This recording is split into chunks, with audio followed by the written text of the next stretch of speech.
Close your eyes. The past is about to speak. When you think of the Inca Empire, your mind might conjure images of sun-drenched temples plated in gold, of an emperor draped in the finest textiles, ruling from a stone throne high in the Andes. You might picture the architectural wonder of Machu Picchu, a city clinging impossibly to a mountain peak, a testament to a civilization that seemed to command the very earth beneath it. It's a vision of order, power, and sacred majesty. But for the individuals who held that empire together, life was anything but a serene mountaintop vista. The Inca ruled a vast and brutal landscape, a territory stretching thousands of miles along the spine of the world. And to connect it all, they relied not on wheels or horses, but on human bodies. They relied on you, a Chasqui, a royal messenger.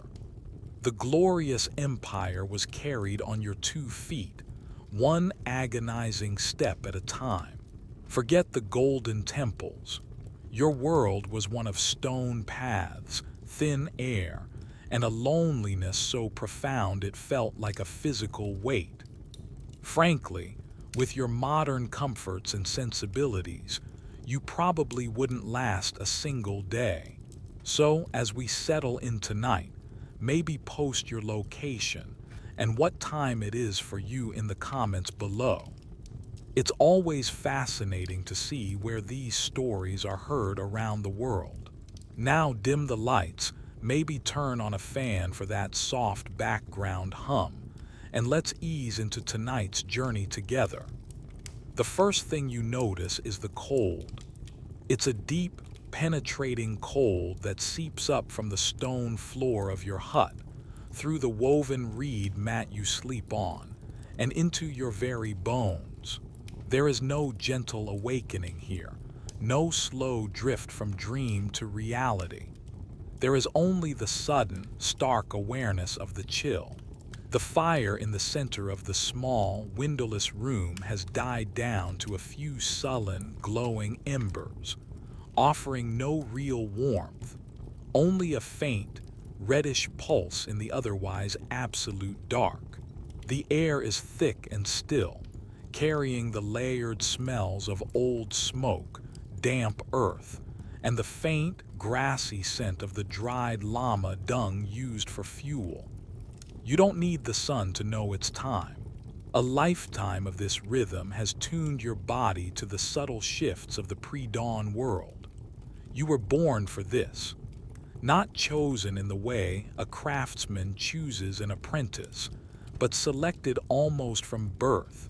Your family line known for its strong lungs and powerful legs.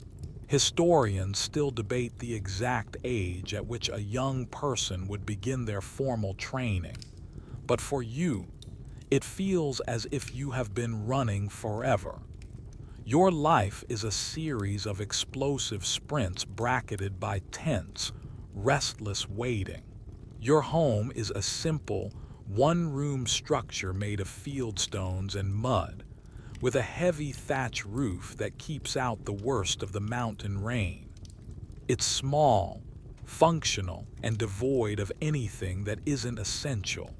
A few clay pots for storing water and grain are stacked in a corner. Your sleeping mat and a coarse wool blanket are your only comforts.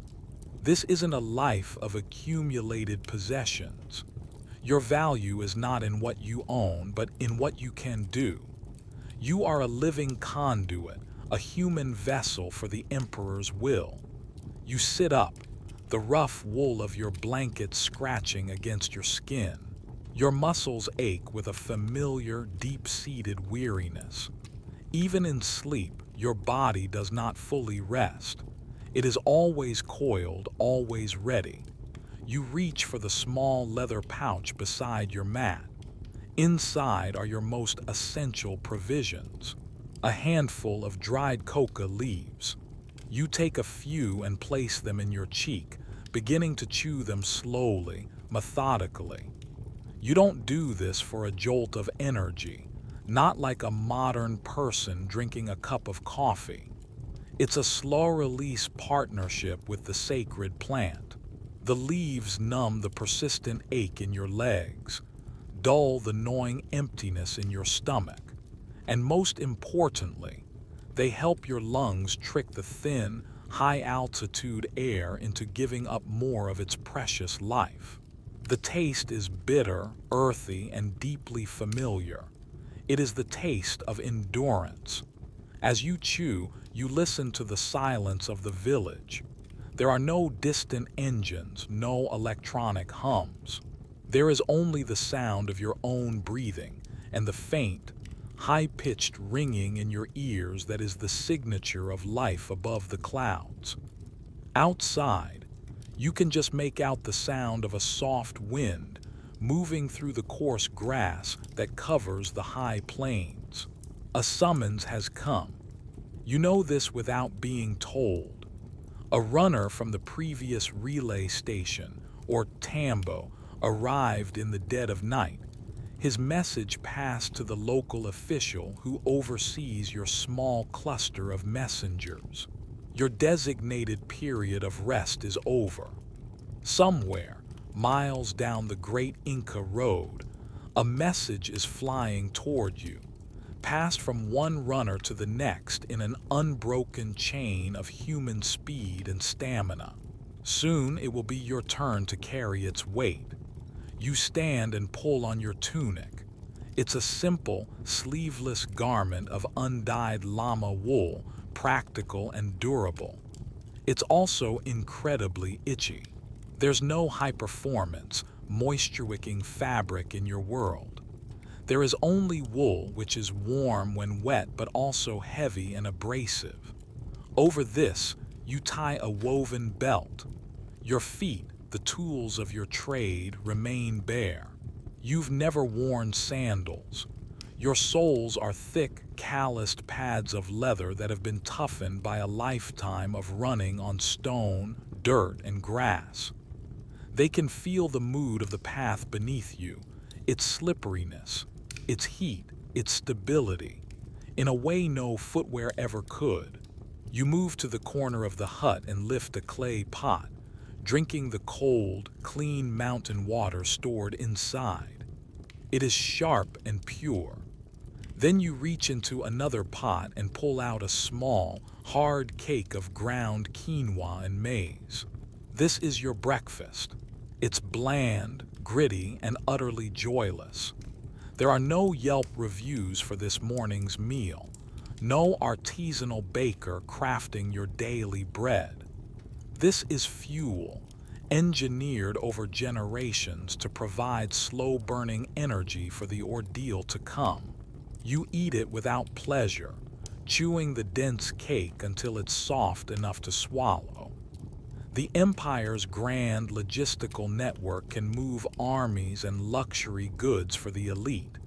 But for you, its most vital component, the diet, is one of stark efficiency.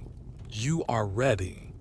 As you push aside the heavy hide flap that serves as your door, the pre-dawn air hits you like a slap. It's thin and bitingly cold. Above, the sky is a fathomless bowl of black velvet, punctured by the impossibly bright light of a billion stars. The moon has already set, but the starlight is so intense it casts faint, silvery shadows on the ground. You can see the dark, hulking shapes of the mountains surrounding your small village, their peaks scraping the heavens. They are not just mountains.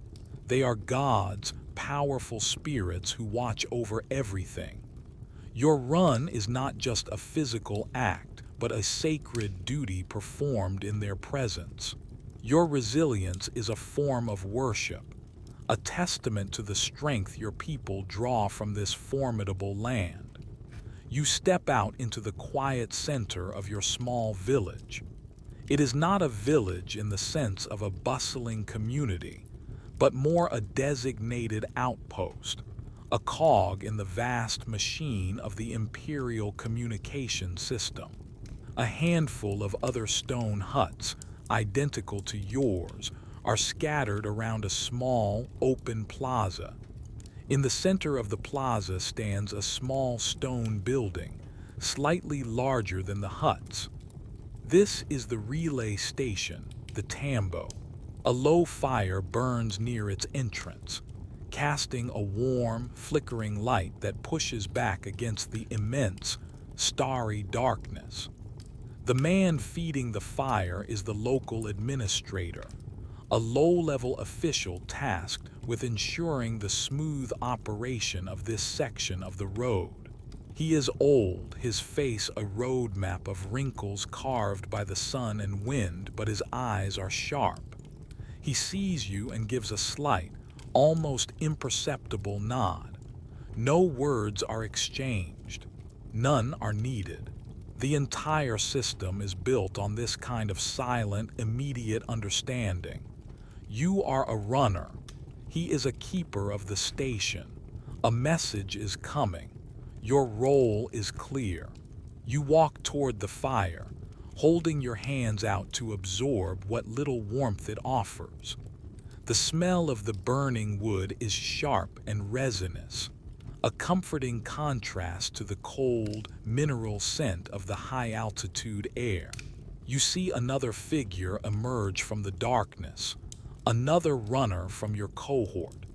He will be your partner for this leg, running in the opposite direction, waiting for a message that may or may not come during your shift. You exchange another nod. There is a quiet camaraderie between you, a shared understanding of the pain and pride of your profession. You are rivals, always pushing each other to be faster, but you are also brothers in this lonely endeavor. You don't have to wait long. A sound, faint at first, reaches you.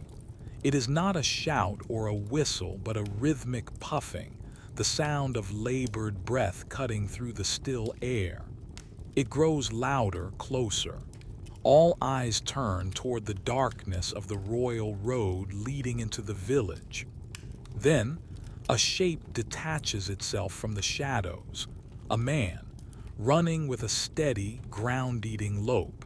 He is lean and powerful, his body glistening with sweat despite the cold. He is the runner from the previous station, and he is at the absolute limit of his endurance. His face is a mask of exhaustion, his chest heaving. He doesn't slow down until he is almost at the fire, and then he stumbles to a halt, leaning forward with his hands on his knees, gasping for the thin air. The administrator is there instantly, handing him a gourd of water. As the runner drinks, your gaze is fixed on one thing, the object he carries. It is a quipu, a complex arrangement of knotted cords hanging from a primary string. This is the message. It is not a scroll of parchment or a clay tablet. The Inca had no written language as we know it. Their system of record-keeping and communication was this intricate, tactile code. The quipu in the runner's hand is a small one, clearly meant for rapid transit. It has a main cord about as thick as your finger, and from it hang a dozen or so smaller colored strings. The colors of the strings, white, red, yellow, black, all have meaning. The way the knots are tied, their position on the string, the number of turns in each knot, every detail conveys specific information. It could be a report on crop yields in a distant province, a census count, or most urgently, a warning of unrest or an enemy troop movement. While the quipu holds the data, the numbers, the categories, the quantifiable facts, it is only half the message. The other half is oral, a memorized sentence or two that gives the knotted data its context. The combination is a brilliantly efficient system. It's a bit like receiving a spreadsheet without the column headers. The oral message tells you what the numbers actually refer to. It's a method that is both secure and incredibly lightweight. The exhausted runner, having regained some of his breath, looks at the administrator and recites his memorized phrase. His voice is hoarse, raspy. The northern garrison reports 3 foreign scouting parties sighted. Numbers on the cord. The administrator nods gravely. He takes the quipu from the runner's trembling hand. For a moment, the knotted cord is held in the neutral space between them. It is a sacred object, a piece of the emperor's own authority. It cannot touch the ground. It cannot be mishandled. The fate of thousands could hang in its threads. Then the administrator turns and presents it to you. The weight is negligible, a few ounces of spun llama and alpaca wool. But as your fingers close around the main cord, you feel a symbolic weight that is immense. The responsibility settles over you, sharp and immediate. This is no longer an abstract duty. It is real. It is in your hand. The oral message is repeated to you. You say it back, ensuring there is no mistake. The northern garrison reports 3 foreign scouting parties sighted. Numbers on the cord. The words are now locked in your mind, as important as the physical object itself. You tuck the precious quipu securely into your belt. There's no fancy satchel or waterproof pouch. You simply secure it against your body, protected by your own tunic. It's another reminder of how deeply personal this system is. The message is not separate from you. It is part of you for the duration of your run. You look out at the road ahead. It disappears into an endless, dark ribbon of uncertainty. The stars are beginning to fade as the first, almost imperceptible hint of dawn bleeds into the eastern sky, turning it from black to a deep, bruised purple. The air has grown even colder, a final, sharp intake of breath before the sun begins its ascent. This is your moment. Your brief rest is over. The aching in your muscles is a dull, familiar hum. You roll the coca leaves into a tighter wad in your cheek. Without a word, you turn and begin to run. There is no starting gun, no cheering crowd. There is only the soft padding of your bare feet on the cold, packed earth of the road. You start at a steady trot, conserving your energy. The real test is yet to come. The first few hundred yards are about finding your rhythm, letting your body settle into the familiar motion. Your breath begins to form small white clouds in the frigid air. The village and the small fire shrink behind you, swallowed by the vast, silent landscape. You are alone now, a single moving point in a world of sleeping mountains.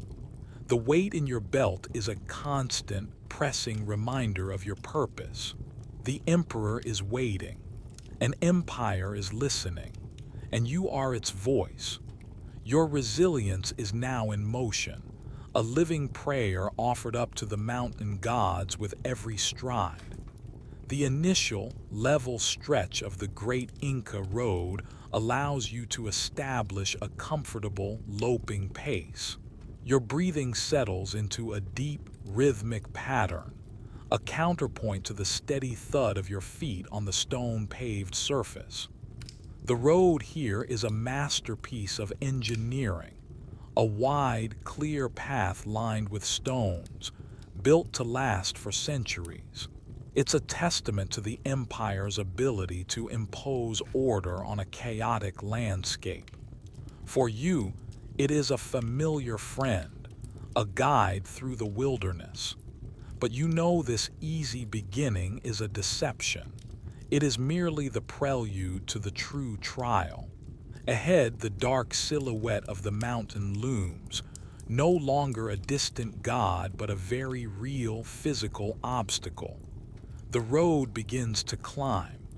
At first, the gradient is gentle, a subtle incline that you barely notice. But then it steepens, and the character of your run changes completely. The loping stride gives way to a shorter, more powerful push. Your calves begin to burn. Your focus narrows from the vast horizon to the few feet of path directly in front of you. The road here transforms from a paved causeway into a series of stone steps, a near-vertical staircase carved into the face of the mountain. There are thousands of them, each one a separate, deliberate effort. This is where your specialized training truly comes into play. You are not just a runner, you are a mountaineer. Historians marvel at these roads, which were perfectly designed for foot and llama traffic, eschewing the gentle, winding slopes that wheeled vehicles would have required. For you, this isn't a marvel, it's a lung-searing reality. With the rising elevation, the air begins to change. It's a subtle shift that only someone who lives their life in this environment would notice. It's not just that it's getting colder, it's getting thinner. Each breath seems to pull in less and less of what you need. It feels like trying to drink from a shallow cup. The coca leaves in your cheek help, dulling the first desperate signals from your starving lungs, but they cannot create oxygen where there is little to be found. Your heart begins to hammer against your ribs, a frantic drumbeat demanding more. You are now well above 12,000 feet and climbing. The world of comfortable, sea-level breathing is a distant, almost unimaginable luxury. There is no oxygen tank, no acclimatization period. Your body is the only technology you have, an organic machine honed by generations of high-altitude life. Your blood is rich with red blood cells, your lung capacity immense compared to that of a lowlander. But even your finely tuned physiology is being pushed to its absolute limit. The physical strain is immense, but the mental challenge is just as great. The initial adrenaline has worn off, replaced by a monotonous, grinding effort. Step, push, breathe. Step, push, breathe. The rhythm is hypnotic, pulling you into a state of pure physical exertion. The world shrinks to the stone step in front of you, the burning in your thighs, the rasp of your own breath. The important message tucked in your belt feels heavier now, a nagging pressure against your skin. You can't afford to stumble. A twisted ankle here, miles from any settlement, would be a death sentence, not just for you, but for the message you carry. The sun finally crests the eastern peaks, but it brings little comfort. The light is brilliant, sharp, and cold. It illuminates a landscape of breathtaking, intimidating beauty. You are on a narrow ledge, a stone path clinging to the side of a massive, rocky giant. To one side, the mountain rises up to a sheer, unscalable cliff. On the other side is a dizzying drop into a deep valley, still filled with morning mist that swirls and eddies like a slow-motion river. Far below, you can see the tiny green specks of trees, a reminder of a gentler, more oxygen-rich world. Up here, there is only rock, coarse iku grass, and the vast, indifferent sky. You pass a small, abandoned stone shelter, a checkpoint for soldiers or a resting place for official travelers. For you, it is a landmark, a signpost on your mental map of the route. You know this stretch of the road intimately, every treacherous step, every place a loose rock might lie. You run past without slowing. Rest is a luxury for others. Your purpose is speed. The lack of modern conveniences is stark. There is no sports drink to replenish your electrolytes. Only the cool, metallic-tasting water from a small stream that trickles down the rock face, which you scoop into your mouth with a cupped hand without breaking stride. The taste is pure and clean, a fleeting moment of relief. There's no playlist pounding in your ears to distract you from the pain, only the sound of the wind, your own breathing, and the frantic beating of your heart. It's a profoundly lonely symphony of effort. You can't help but think about the people your message concerns, the foreign scouting parties. Were they from a rival kingdom on the fringes of the empire, or perhaps one of the unsubdued tribes from the jungle lowlands? The Kipu holds the numbers, but your mind fills in the terrifying possibilities. A failure on your part, a delay of even an hour, could mean the difference between a prepared garrison and a surprise attack. This thought is its own kind of fuel, a spike of fear and responsibility that pushes you onward, upward. The higher you climb, the more the world seems to fade into a dreamlike state. The physical exhaustion and lack of oxygen create a light-headed, floating sensation. It's a dangerous feeling, a siren call to slow down, to rest. You fight it with the only tool you have, sheer, stubborn will. You focus on a distant rock outcropping, making it your next goal. Just reach the rock. Then you'll focus on the next bend in the path.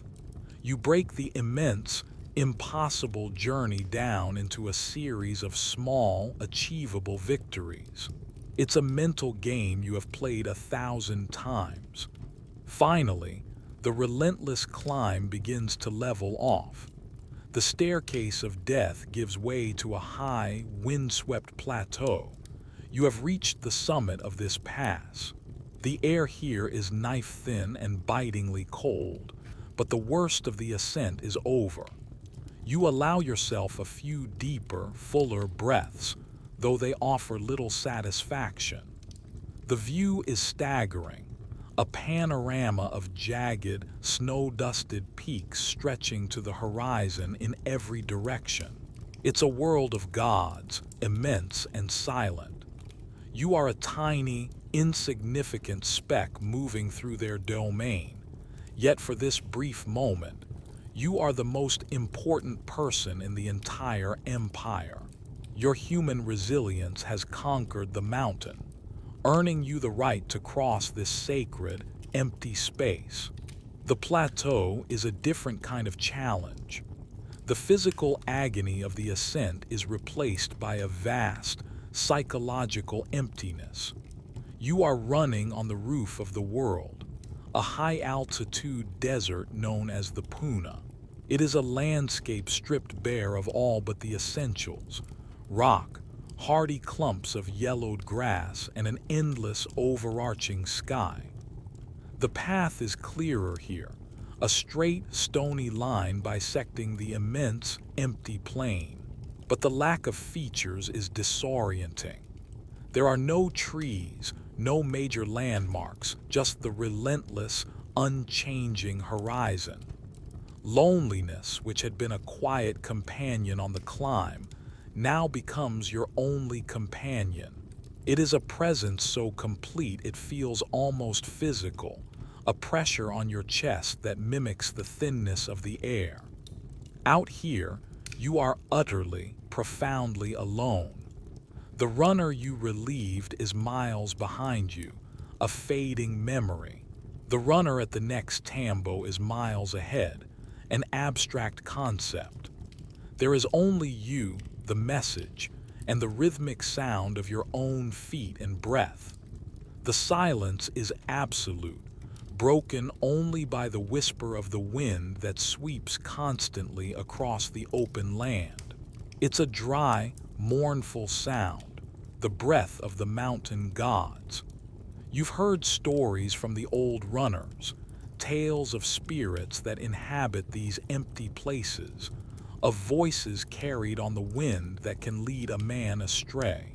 You don't know if you believe them, but out here, with the world reduced to such elemental forces, it feels possible. We can only speculate about the true spiritual beliefs of the common person, but it's certain that the landscape itself was seen as sacred and alive. For you, every rock and gust of wind is imbued with a potential spirit, a presence to be respected. Your mind, starved of oxygen and external stimuli, begins to wander. You think of your family back in your small village. You picture your mother weaving, her fingers moving deftly through the colored threads of a loom, her face a mask of concentration. You think of your father, his hands calloused from a lifetime of working the high-altitude potato fields. Their lives are hard, but they are lives of community, of shared work and shared meals. Your life is one of solitary motion. You are revered for your role, a vital part of the Sapa Inca's power, but you are also set apart. You live on the edge of society, always arriving, always departing. You try to focus on the task at hand. You repeat the oral message to yourself, a silent mantra. The northern garrison reports 3 foreign scouting parties sighted, numbers on the cord. The words keep you tethered to reality, a lifeline against the hypnotic emptiness of the Puna. The quipu tucked in your belt is a constant physical reminder. You touch it for a second, feeling the texture of the knots under your fingertips. It represents order, data, and purpose in this vast, featureless void. The sun is higher now, a white-hot disk in the deep blue sky. There is no haze, no pollution to diffuse its intensity. The light is sharp and unforgiving, and with the thin atmosphere, the risk of sunburn is extreme, though it's a concept you wouldn't understand. You just know the sun here has a bite, a sting that can leave your skin red and painful for days. Your dark skin, adapted over generations, offers some protection, but you can feel the heat baking your neck and shoulders. This is a world without distraction. No checking your phone for notifications. No billboards advertising things you don't need. The absence of these things is both a relief and a burden. It forces you to be entirely present in your own body, with your own thoughts. You are intimately aware of every ache, every twinge. You feel the dull pain in your left knee, a chronic complaint from years of this relentless pounding. You notice the way the coca in your cheek has lost its potency, its initial numbing effect fading to a tasteless pulp. It's time to spit it out and take a fresh wad from your small pouch. The ritual is a small anchor in the endless monotony of the run. A shadow passes over you, and you look up to see a massive Andean condor circling high above, its wings spread wide to catch the thermal currents. It glides effortlessly, a master of this environment. You feel a strange sense of connection to the great bird. It, too, is a solitary traveler in this high, empty world.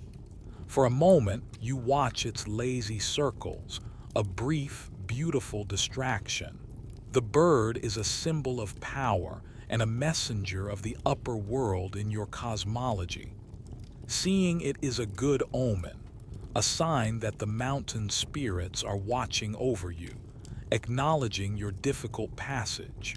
But the omen doesn't make the run any easier. The plateau seems to stretch on forever.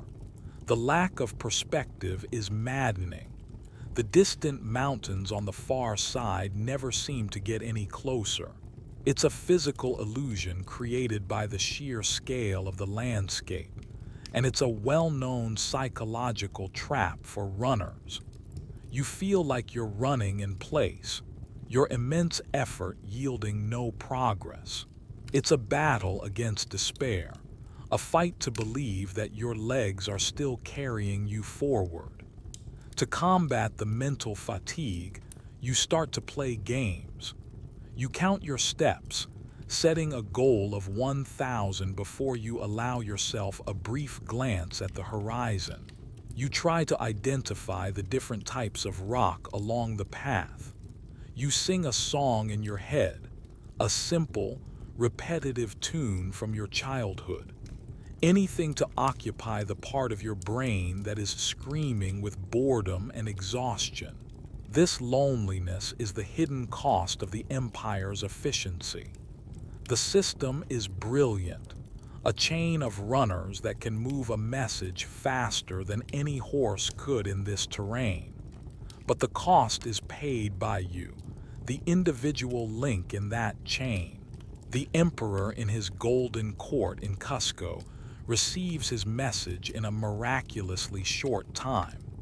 But he will never know the profound isolation, the mental and physical grind that you endure to deliver it.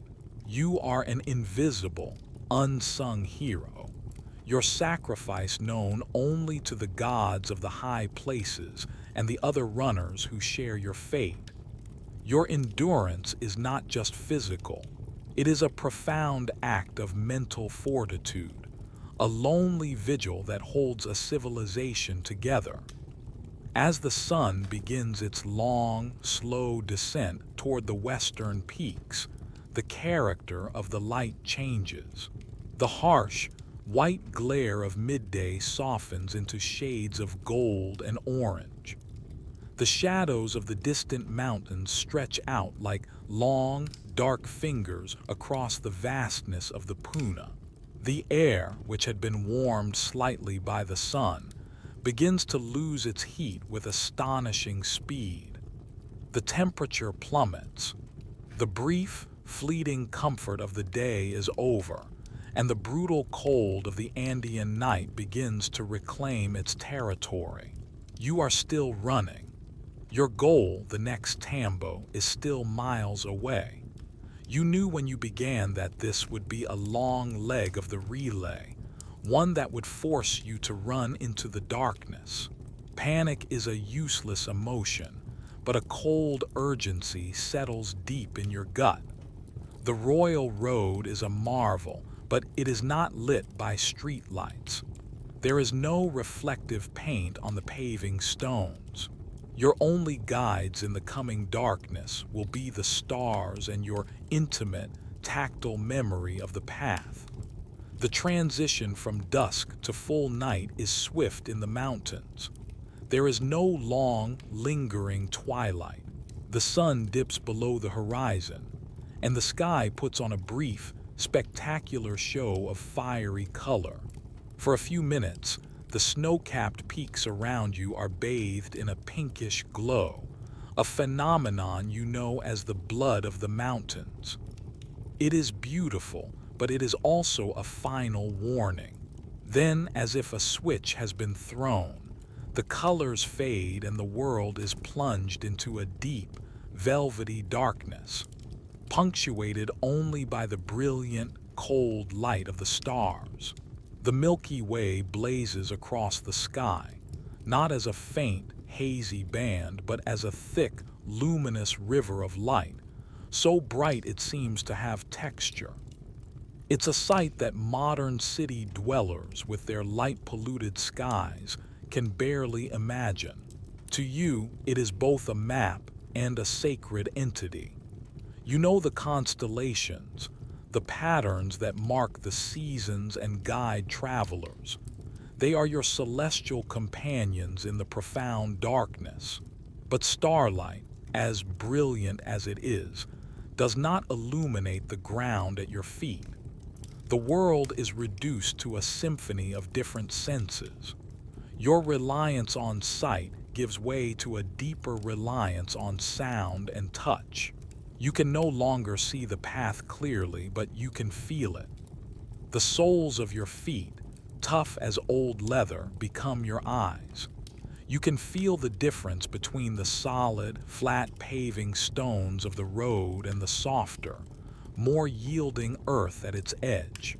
You can feel the slight depression of a worn spot, the sharp edge of a loose rock. Your entire body is an antenna, tuned to the subtle vibrations of the ground beneath you. Your hearing also becomes preternaturally sharp. The sound of your own breathing is a loud, rasping roar in the stillness. The thud of your footfalls echoes in the vast emptiness.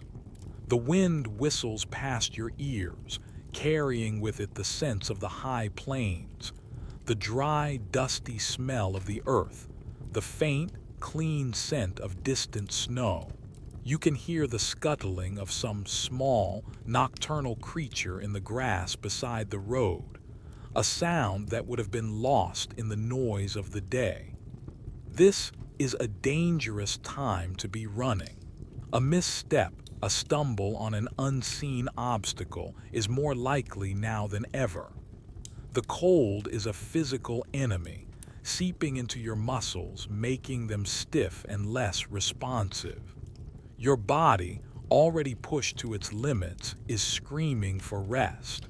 The fatigue is a heavy cloak threatening to drag you down. You have to fight against the primal urge to simply curl up on the side of the road and sleep. You know that to sleep here in this cold would be to never wake up.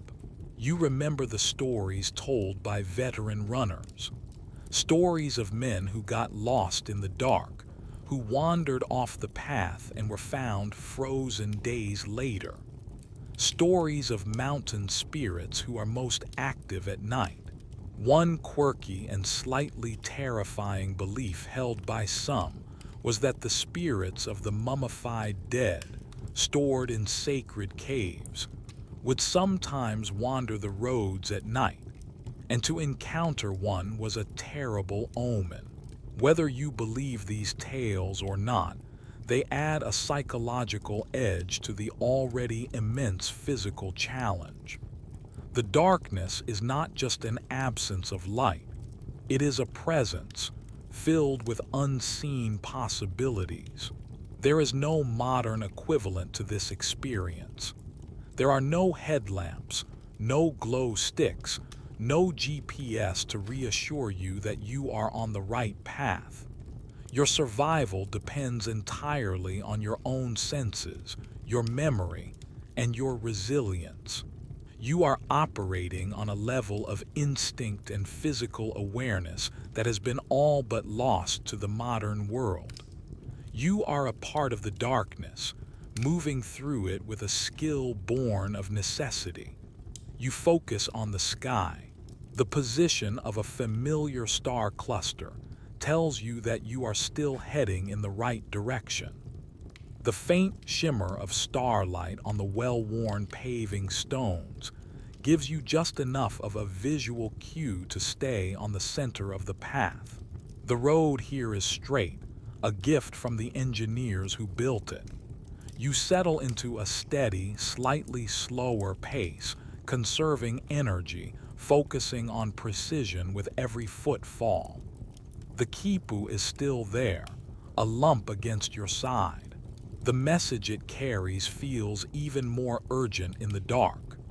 The foreign scouting parties are out there somewhere, perhaps moving under the same blanket of stars. Your run is a race against them, a race against time, a race against the crippling fatigue that threatens to overwhelm you. You are a beacon of order and information moving through a world of chaos and darkness. Your will to continue is the only thing that matters. The Emperor's authority, the security of a distant garrison, the very coherence of the Empire. It all rests on your ability to put one foot in front of the other, alone, on a dark road, in the middle of a cold and unforgiving night. After hours of running across the high, flat expanse of the Puna, a new sound begins to intrude upon the rhythmic silence of your journey. It is a low, deep rumble, a vibration you feel as much in the soles of your feet as you hear with your ears. At first, it is almost imperceptible, easily mistaken for the whisper of the wind. But it grows steadily in volume, a constant, powerful roar that seems to emanate from the very earth itself. You know this sound.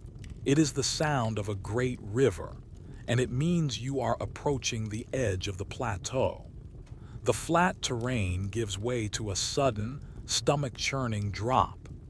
The Inca Road, which has been your straight and steadfast companion, plunges into a massive canyon. The roaring sound is now a deafening torrent, the voice of a wild river carving its way through the mountains far below. In the faint starlight, you can see the chasm as a black, bottomless void cutting across your path. It is a terrifying, impassable gulf, and your only way across is one of the most ingenious and intimidating creations of the Inca world. A suspension bridge woven from grass. Before you reach the bridge itself, you pass a large, stone building set back from the road. This is the bridge house, the station for the resident bridge keeper, the one who is responsible for its maintenance and repair. A pinprick of light from a small fire glows in a doorway, a lone point of warmth and humanity in this wild place. But you do not stop. Your duty does not allow for rest or conversation. You are the message. You must keep moving. Then you see it. Two massive stone pylons, one on each side of the canyon, anchor the bridge. From these pylons, thick cables of woven grass and reed, each one as thick as your body, are strung across the abyss. A floor of smaller woven mats and wooden slats is laid across the bottom cables, and two more cables serve as handrails. The entire structure sags in a graceful, terrifying curve over the roaring river hundreds of feet below. It looks impossibly fragile, a thread of vegetable fiber against the immense power of the rock and water. Historians marvel at these bridges, which were the only way to span the deep canyons of the Andes. They were a crucial element of the road system, and their construction was a major communal effort. Villages were required to contribute a certain amount of woven cordage each year as a form of taxation, and specialists would then weave these smaller cords into the massive support cables. The bridges were constantly inspected and repaired, and the main cables were completely replaced every year or two in a great ceremony. This communal effort was a cornerstone of the empire's success. For you, however, it is not an engineering marvel to be admired. It is an obstacle to be overcome. You have crossed these bridges many times, but the experience never loses its edge of fear. You pause for a single moment at the threshold, taking a deep breath of the cold, spray-filled air. The roar of the river is overwhelming. You can feel the fine mist it throws up, even from this height. You place your foot on the first slat of the bridge floor. It sways. The entire structure is alive, responding to your weight to the wind that funnels through the canyon. It is not rigid like a stone bridge. It is fluid, constantly in motion. You grab the handrails, your knuckles white. The woven grass is rough and fibrous under your palms. You take another step, and another, moving out over the black emptiness. The bridge begins to swing in a gentle, sickening rhythm. It sways from side to side and also undulates up and down with each step you take. It feels like walking on the back of a sleeping serpent. Your instincts scream at you to freeze, to go back. But your training, your discipline takes over. You keep your eyes fixed on the stone pylon on the far side. You do not look down. To look down into that roaring black void would be to invite a paralyzing vertigo. There is no modern safety net here. No steel cables, no emergency harnesses. Your life depends entirely on the skill of the long-dead weavers who twisted these grass fibers together, and the diligence of the bridge keeper you just passed. You put your faith in the strength of your community, in a system of shared responsibility that literally holds you up over a fatal drop. It's a rather stark and immediate form of social trust. The journey across is perhaps only 100 yards, but it feels like a mile. Each step is a deliberate act of will. The wind gusts through the canyon, pushing against you, making the bridge sway more violently. You can hear the creak and groan of the fiber ropes, a sound that is both reassuring in its strength and terrifying in its organic nature. You are acutely aware of the quipu in your belt, the precious message. If you fall, it falls with you, lost forever in the churning water below. The oral part of the message comes back to you, a grounding thought in the chaos of sensation. The northern garrison reports 3 foreign scouting parties sighted, numbers on the cord. You are not just carrying yourself across this chasm, you are carrying the security of the empire. This thought gives you strength. It transforms the fear into focused determination. Halfway across, a piece of the floor matting is loose. You feel it shift under your foot. Your heart lurches, but your reflexes are instant. You shift your weight, your bare foot finding a more solid spot. It is a small moment of crisis, over in a second, but it leaves you with a fresh jolt of adrenaline. Finally, your feet touch solid stone. You are on the other side. You take a few more steps onto the firm ground of the road, your legs trembling slightly from the strain of balancing on the swaying bridge. You stop for a moment and look back at the delicate, terrifying structure you just crossed. In the starlight, it is a faint, ghostly line hanging in space. You have faced the void and won. You have trusted in the strength of woven grass and the skill of your fellow imperial subjects. This bridge is a perfect metaphor for the Inca Empire itself. A complex, interwoven structure, impossibly strong, yet held together by the diligent, often terrifying work of countless individuals. And you are one of them. The roar of the river is already beginning to fade behind you as you turn and begin to run once more. Having conquered the canyon and its terrifying grass bridge, you now find yourself on a stretch of road that winds through a series of smaller, rolling hills. The landscape is less severe here, but the run is no less demanding. The constant ups and downs are a different kind of torture than the long, steady climb or the flat monotony of the Puna. Every descent is a jarring, knee-pounding affair, and every ascent is a short, sharp burst of lung-searing effort. The night is still deep, but you sense you are getting closer to the next relay station. The air is changing again, losing some of its razor-thin high-altitude edge. You can smell the faint, loamy scent of more fertile earth, a sign that you are slowly descending into a more populated valley. It is on this stretch of road that you encounter another form of life. At first, it is just a sound, a low, collective humming or groaning that drifts on the night air. Then you smell them, the unmistakable, musky, animal scent of llamas. As you round a bend, you see them, a long, dark caravan, a slow-moving train of shadows against the starlit sky.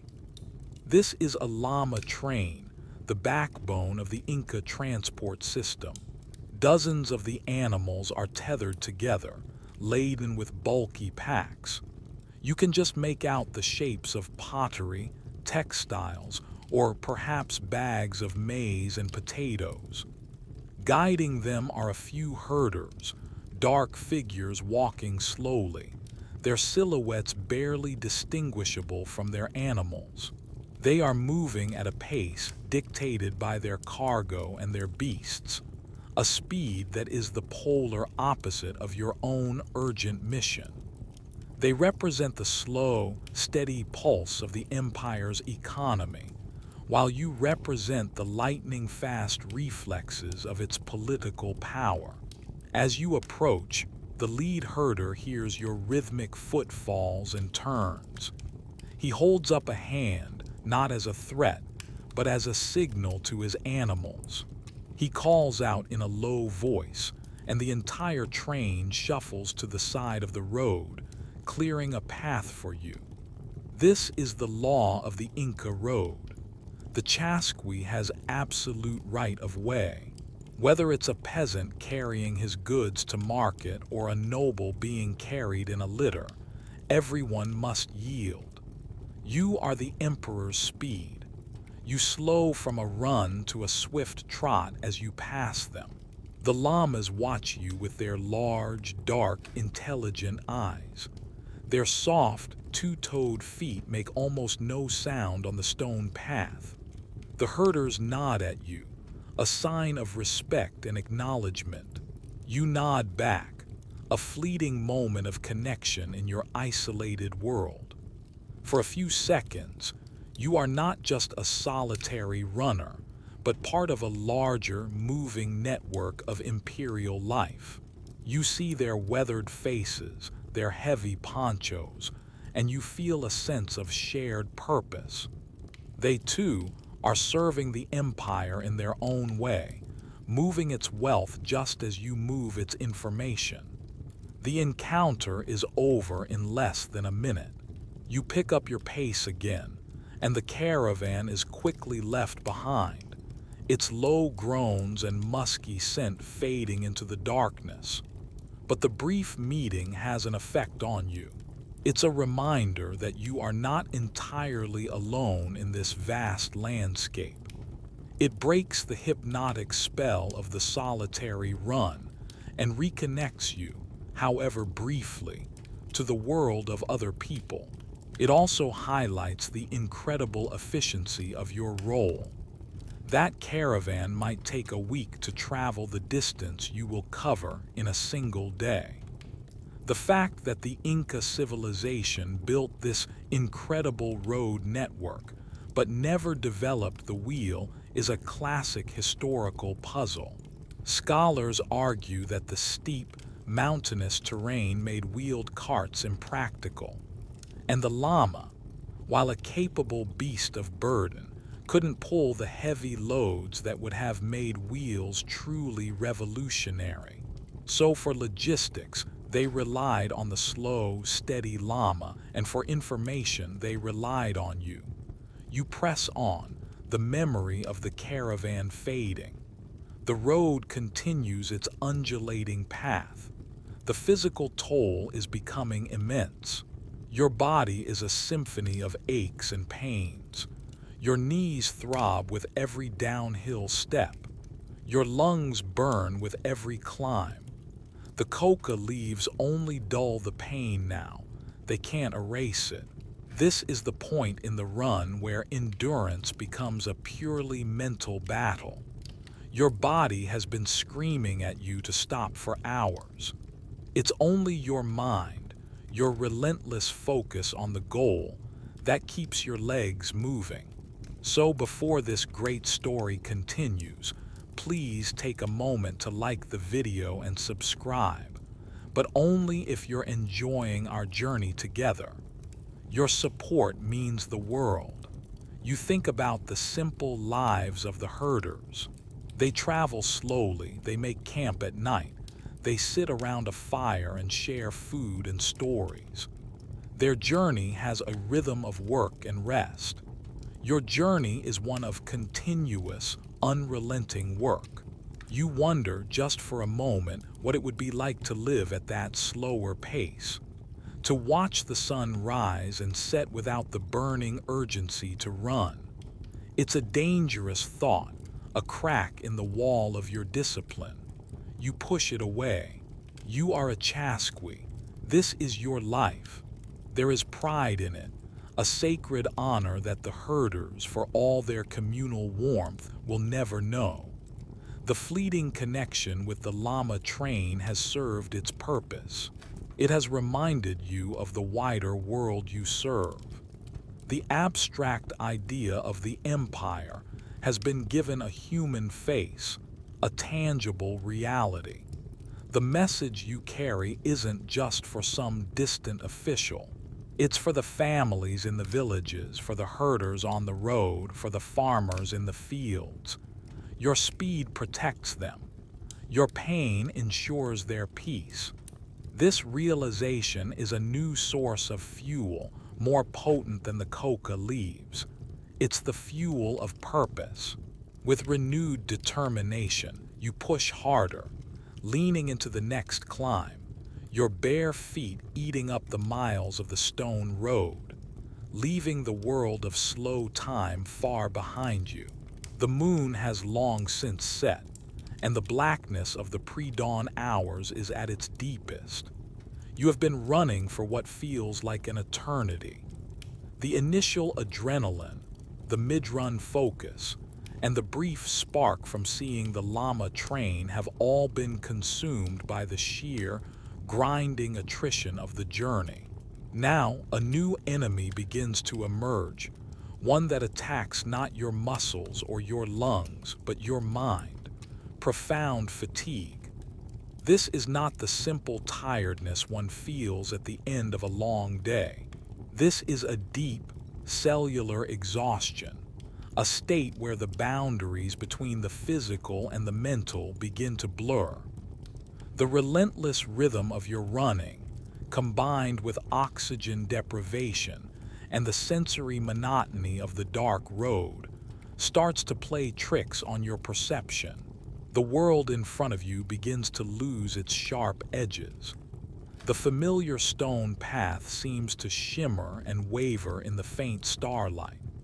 You find yourself staring intently at a rock by the side of the road, convinced for a fleeting moment that it is a crouching animal, perhaps a puma. Your heart leaps, a jolt of primal fear, before your rational mind reasserts control and sees it for what it is, just a rock. But a few hundred yards later, a twisted bush becomes the silhouette of a stooped man, and the cycle of illusion and correction repeats itself. These are not hallucinations in the dramatic sense of seeing things that are not there. It's more subtle, a twisting of reality, a misinterpretation of sensory data by a brain that is simply too tired to process it correctly.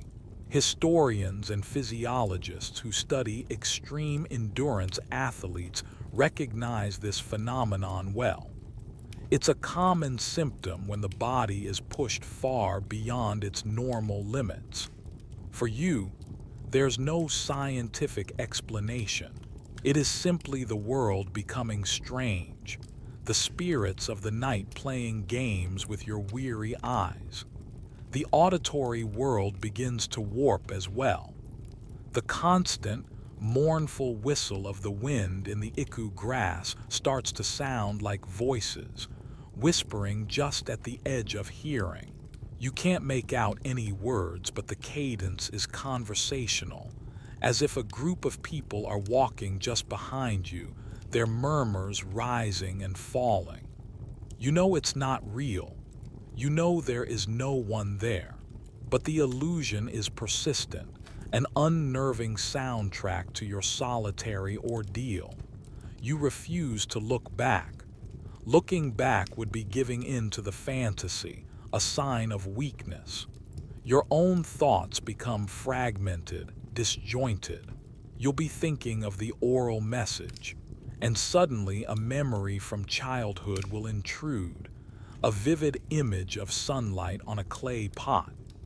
Then, just as quickly, it's gone, replaced by a looping, senseless fragment of a song.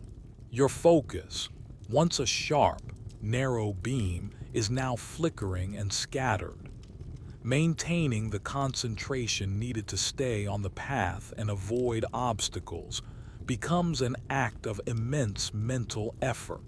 The sun-scorched puna, even hours after you've left it, has left its mark.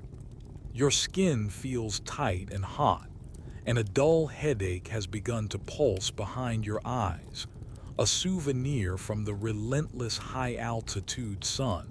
You can't afford to be dehydrated, but finding water in this stretch is difficult.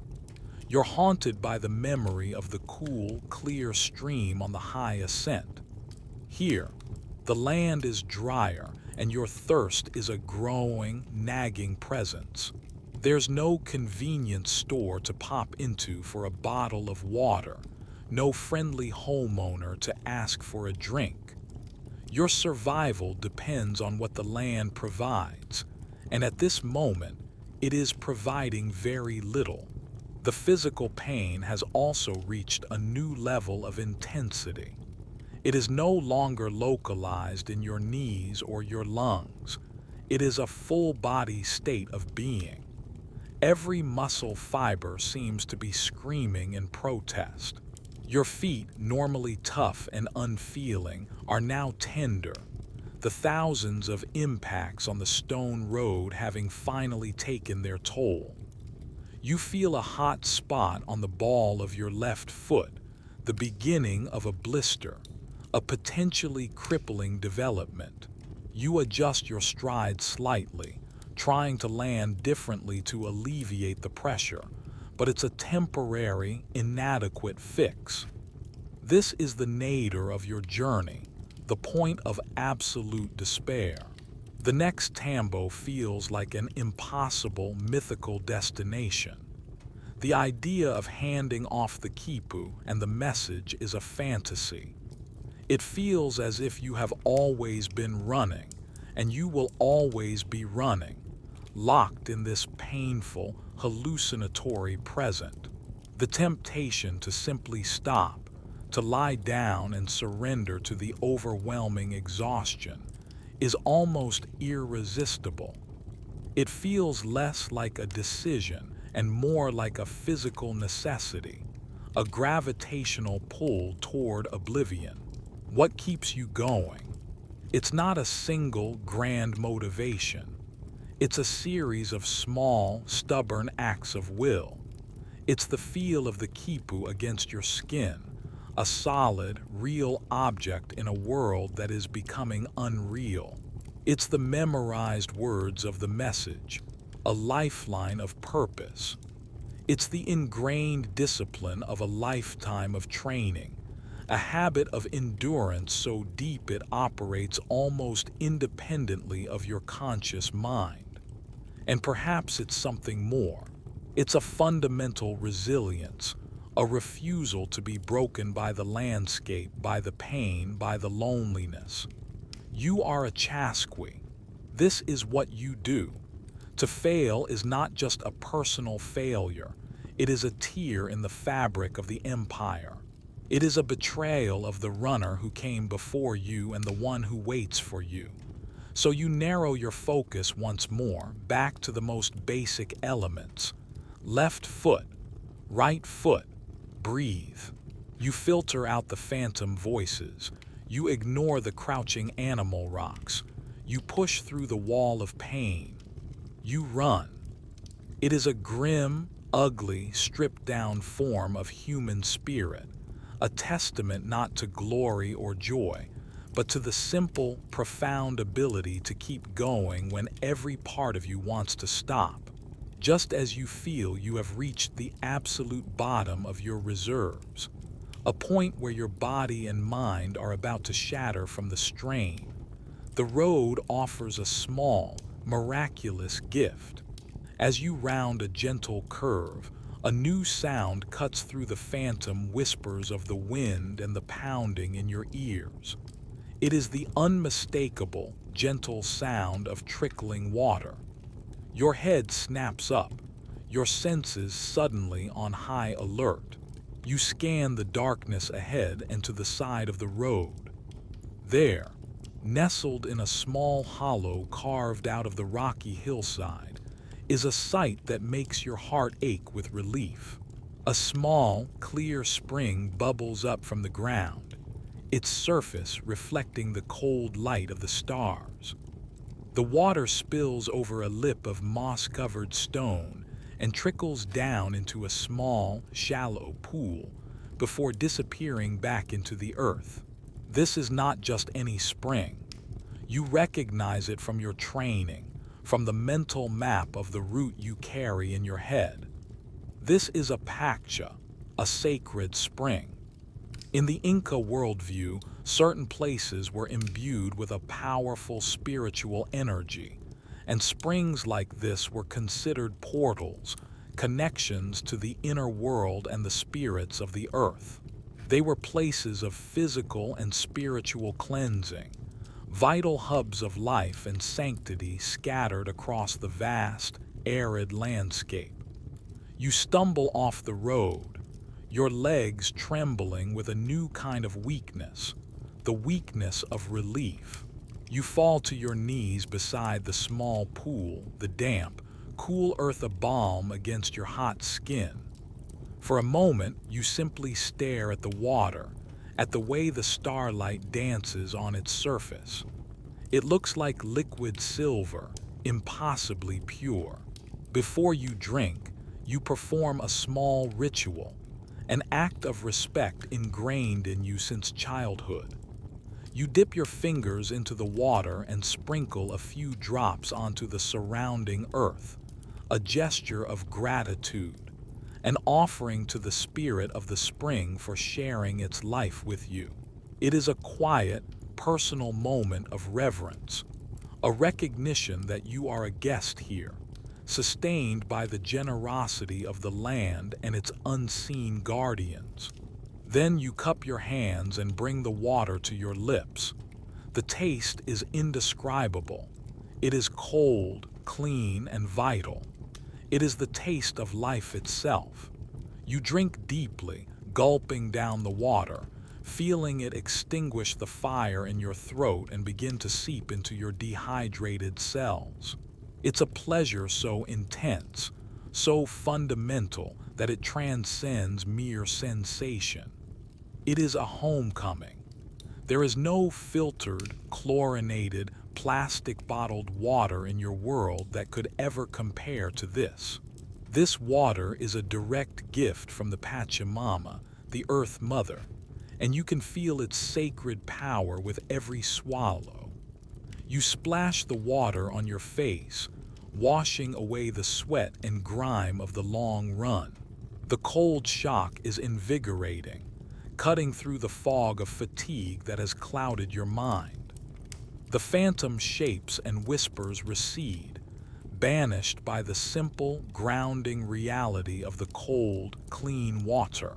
You dunk your entire head into the pool, a baptism that seems to wash away not just the physical dirt, a much-needed reset for your exhausted psyche.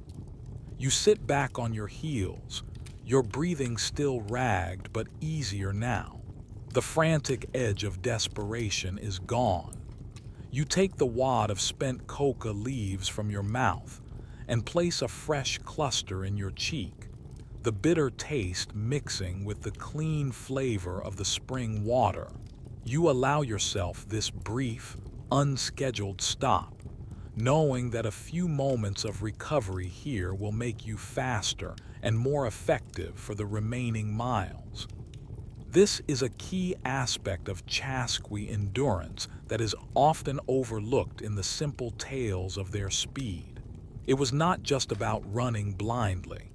It was about knowing the land, knowing your own body, and knowing when a strategic pause could mean the difference between success and failure. These sacred springs were not just spiritual sites. They were critical pieces of infrastructure, natural fueling stations on the Imperial Highway. The knowledge of their locations was as important a tool as strong legs or powerful lungs. As you rest, you notice small offerings left by previous travelers tucked into the crevices of the rock around the spring. A single, perfect feather, a small, smooth river stone, a tiny bundle of colorful thread. These are the quiet prayers and thanks of those who have passed this way before you. You are part of a long chain of humanity, all drawing strength from this one small spot of life in the vast wilderness. You feel a sense of connection to them, a shared gratitude that spans generations. It's a quirky and touching form of a historical guestbook, each offering a silent testament to the spring's importance. You know you cannot stay long. The urgency of the message has not diminished, but these few moments have been transformative. You have been replenished, not just physically by the water, but spiritually by the sanctity of the place. The world feels real again. Your purpose is clear again. The exhaustion is still there, a deep hum beneath the surface, but it is no longer an overwhelming, drowning force. It has been pushed back, contained. With a final, grateful look at the spring, you rise to your feet. Your body protests, the muscles stiff from the brief rest, but the new strength in your mind overrules the complaints. You step back onto the stone path of the Royal Road. The darkness is still profound, but it no longer feels menacing. The stars seem brighter, friendlier. The road ahead, which minutes ago seemed an impossible, endless trial, is once again just a path, a thing to be traveled. You have received a blessing from the earth itself, a moment of grace that has reminded you of the deep resilience that comes not just from your own body, but from your connection to the sacred world around you. You begin to run, your stride a little stronger, your spirit a little lighter. Your brief respite at the sacred spring gives you a renewed sense of purpose and a fresh, albeit temporary, surge of energy. The world feels solid again, your mind clear. You fall back into the steady rhythm of the run, your feet finding their familiar cadence on the stone path. The final hours of darkness are passing, and the first hints of dawn cannot be far off. You feel a quiet optimism, a sense that the worst of the journey is behind you. But the Andes are fickle and treacherous. The mountains do not care about your schedule or your state of mind. And just as you settle into a comfortable pace, the weather turns. It begins with the wind, the constant, sighing breeze that has been your companion all night changes its character. It picks up speed, coming in sharp, violent gusts that buffet you and try to push you off the path. The sound changes from a whisper to a low, angry howl. The air, already cold, plummets in temperature, developing a biting, cruel edge that cuts through your simple wool tunic as if it were not there. You look up at the sky. The brilliant, clear stars that have been your guides are disappearing, blotted out by a swift-moving mass of dark, thick clouds rolling in from the high peaks. The darkness, which was once a familiar, star-dusted blanket, becomes an oppressive, suffocating blackness. You are plunged into a world of near-total blindness, the wind now roaring in your ears. Then, the precipitation starts. It is not a gentle rain. It is a sudden, furious downpour of freezing sleet and rain, driven almost horizontally by the wind. The drops are icy cold, stinging your exposed skin like 1,000 tiny needles. Within seconds, you are completely soaked. Your wool tunic, which offers some insulation when dry, becomes a heavy, sodden weight, clinging to your body and leaching away your precious body heat. The path, your trusted guide, turns into an enemy. The flat paving stones become slick and treacherous, covered in a film of icy water. Every footstep is a gamble, a risk of a slip that could send you crashing to the ground. The carefully packed earth at the road's edge turns to mud, offering no stable footing. Your bare feet, which could once read the texture of the road, are now numb with cold, robbing you of your most crucial sense. This is a full-blown mountain storm, a terrifying display of nature's raw power. There is no advanced weather forecasting to warn you, no Gore-Tex jacket in your pack. The concept of weather preparedness, as we know it, is non-existent. Your only option is to endure. The choice is stark: keep moving or die. To stop now in these conditions would mean succumbing to hypothermia in a matter of minutes. Your body begins to shake uncontrollably, a violent, full-body tremor as it desperately tries to generate heat. Your teeth chatter so hard you're afraid they might break. The cold is a physical pain, a deep, agonizing ache that settles into your bones. The brief recovery you felt at the spring is a distant memory, burned away by the ferocious assault of the storm. You slow your pace to a careful, shuffling trot, your arms held out for balance. You can see nothing, guided only by the feel of the stone road beneath your numb feet and your memory of its direction. The wind howls like a ravenous beast, and the rain is a deafening roar. It's a complete sensory overload, a chaos of noise and cold and darkness. The message in your belt suddenly feels intensely vulnerable. The quipu is made of wool and cotton, and it's getting soaked. You try to shield it with your body, hunching over as you run, a futile gesture against the overwhelming storm. You worry that the knots, the very language of the message, could swell and distort in the water, becoming unreadable. The oral message, at least, is safe in your mind, but the precious data on the cords is at risk. You know you cannot continue like this for long in the open. You need to find shelter. Your mind frantically scans its internal map of the road. You remember passing a small, rocky outcropping a short distance back, a place where a cluster of large boulders formed a small natural overhang. It's not a cave, not a proper shelter, but it's the only hope you have. Making a decision that goes against every instinct of your duty, you turn and begin to backtrack, fighting your way into the teeth of the wind. It's a desperate, almost impossible effort. The wind pushes you back, and the slick ground threatens to betray you with every step. You are no longer a messenger. You are just a creature, a small, warm-blooded animal fighting for its life against an indifferent and powerful foe. After what feels like an age of brutal, grinding struggle, your outstretched hand touches cold, rough rock. You found it.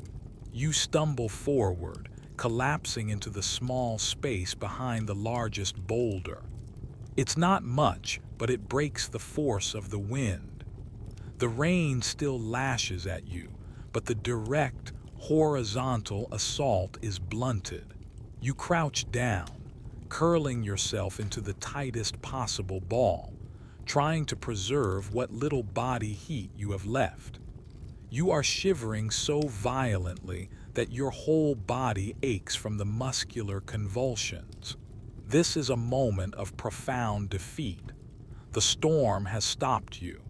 The message is delayed. You have failed. But even in this desperate moment, the instinct for survival, the ingrained resilience, does not completely desert you. You are beaten, but you are not yet broken. You huddle in the darkness, listening to the fury of the storm, and you wait. You wait for a lull in the wind, for the rain to lessen, for any sign that the mountain's anger is abating. The wait is an agony of cold and fear, a true test of the human spirit's ability to endure.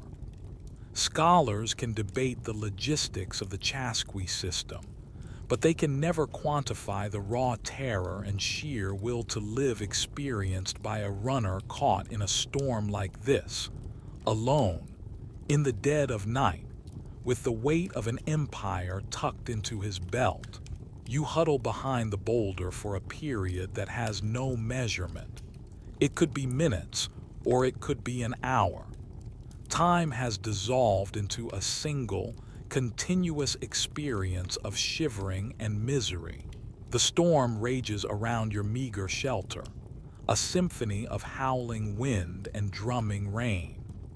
The cold has seeped so deep into your core that you feel a strange sense of detachment, as if you are observing your own suffering from a distance.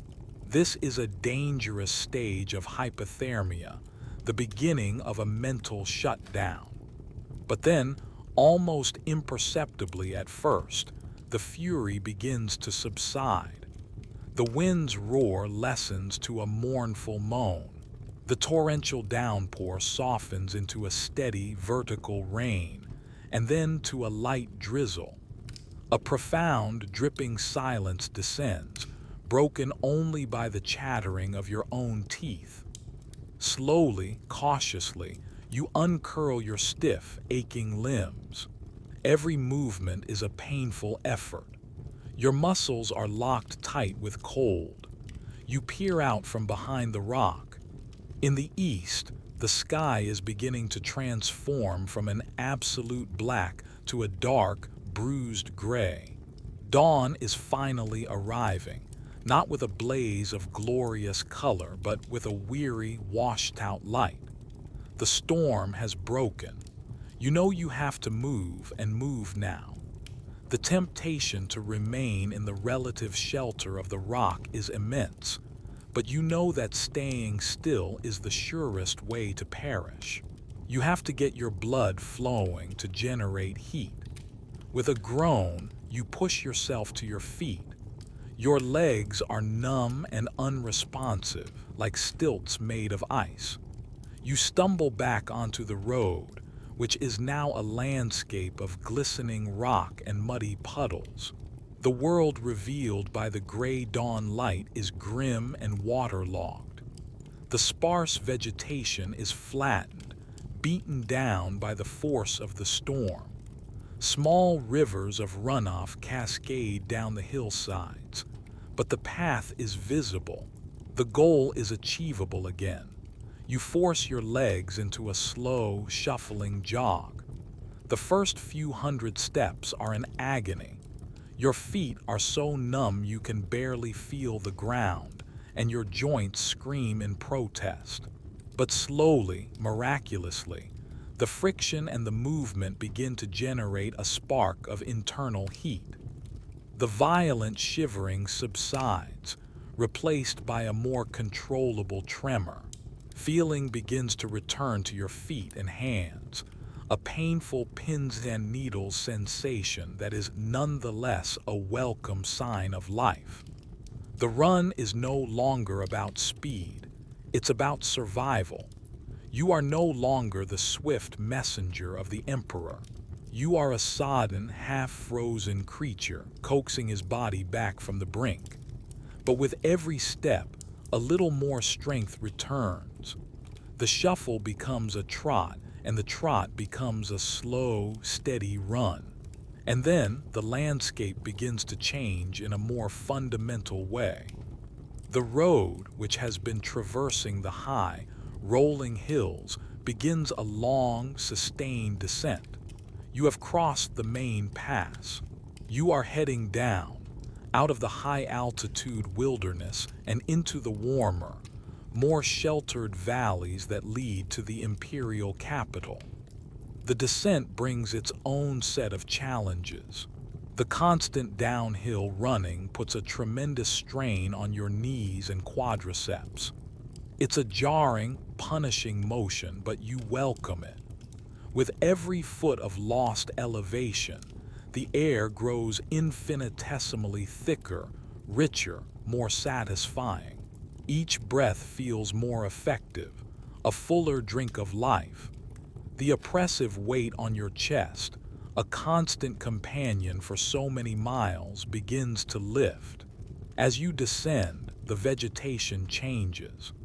The tough, clumpy iku grass of the puna gives way to lusher grasses, hardy shrubs, and then the first stunted, wind-blown trees. The sight of a tree is a profound relief, a sign that you are re-entering a more hospitable zone of life.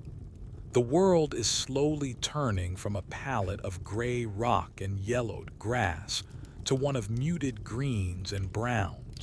New smells reach you on the damp air.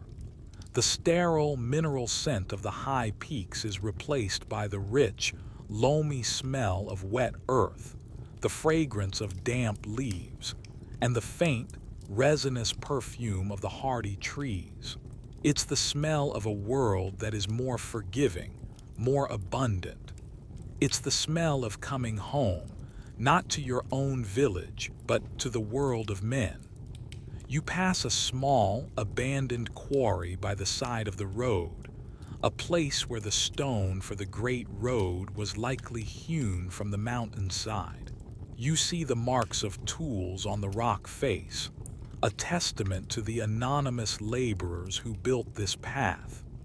It's a quirky detail, a reminder that this marvel of engineering was not magicked into existence, but was built by human hands, sweat, and toil, much like your own current effort. The relief of the descent is immense, but you are still carrying the physical cost of the journey. Your body is a wreck. The hot spot on your foot has undoubtedly become a painful blister, and the relentless pounding of the descent aggravates it with every step. Your soaked tunic is still cold and heavy, but the psychological boost of the descent is powerful. You are no longer fighting your way up into a hostile world. You are flowing down, toward safety, toward your destination. The delay caused by the storm weighs on your mind. You lost at least an hour, a lifetime in the world of a Chasqui. You try to make up for it, pushing your battered body to go faster on the downhill stretches, ignoring the screaming protests from your knees. The oral message cycles through your mind. The northern garrison reports 3 foreign scouting parties sighted. The urgency of it cuts through your personal misery. You are descending from the world of the gods, a place of stark beauty and brutal power, back into the world of humanity. The ordeal of the storm has stripped you down to your most essential self, and you have survived.